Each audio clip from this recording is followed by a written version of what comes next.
አንዳንዴ በጉጉት የምንጠብቃት ቀን መልሳ የእግዚአብሔር ጠላት እንዳታደርገን እፈራለሁ። ይህን ያልኳችሁ ለምን መሰላችሁ?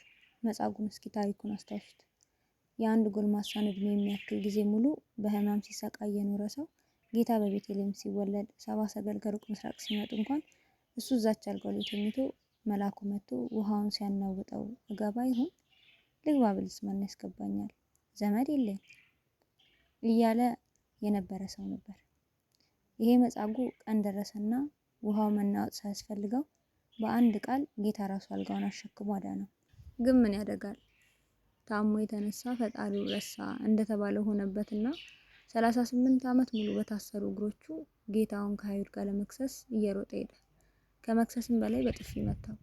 አሁን ይሄን ምን ይሉታል? አያለመታደል።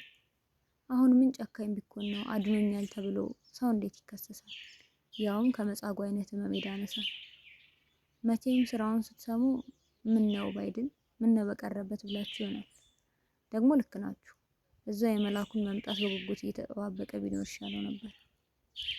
ለዚህ ነው አስቀድሜ በጉጉት የምንጠብቃት ቀን የእግዚአብሔር ጠላት እንዳታደርገን ያልኳችሁ። ስራ አተን ትምህርት አሉን ብሎን ደስታ አተን ስለ ብዙ ነገር እግዚአብሔርን ለምነነው ኋላ ሲሰጠን ግን ስህተቶቻችንን ይካድ ነው። ከመካድም በላይ በኃጢአት ህይወት እየኖርን የእግዚአብሔርን ፊት በጥፊ መታን። ስጠን ብለን ጠይቀን ስለሰጠን ነገር መልሰን ተወቃሽ ያደረግነው ስንቶቻችን ነን? መጨረሻችን ይሄ የሚሆን ከሆነ እንደተመኘነው ቢቀርብን ባይሳካልን ይሻል ነበር። ብዙ ሰው ጓጉቶለት ያላገኘውን እድል ለኛ ሲሰጠን በሳምንት አንዴ ቤተክርስቲያን ለመሳለም በቀን አንዴ ጸሎት ለማድረስ ጊዜ የሌለን እሱ ራሱ አመቻችቶ በሰጠን እድል እየኖርን የእግዚአብሔርን መኖር ለማወቅ ገና ማረጋገጫ የምንጠይቅ ሆነናል።